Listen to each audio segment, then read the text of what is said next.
Anong kanta yung ayaw mong naririnig? My way. Yung kakain, babe. Yopay po. Charot. Ang hirap! Katriyon. Matthias, be wondering. Daming memories ng mga panahon na yun eh. Pre-pandemic yun, di ba? Kahit anong kanta ng XB. Yeah. Ano ko, Jejemon. Yung kanta ng XB, yung hayaan mo sila. Siguro tala. Kasi nakaka-rin din eh. Stone Cold.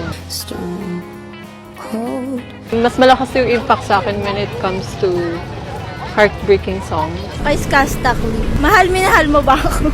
Minahal mo pa talaga. Yung sanay di na lang. Sana'y di na lang. By Bandang Lapis. Parang masakit lang siya. Pinasa ka sa uli. Parang nag-antay ka, tapos ang ending, hindi naman pala. Sana'y di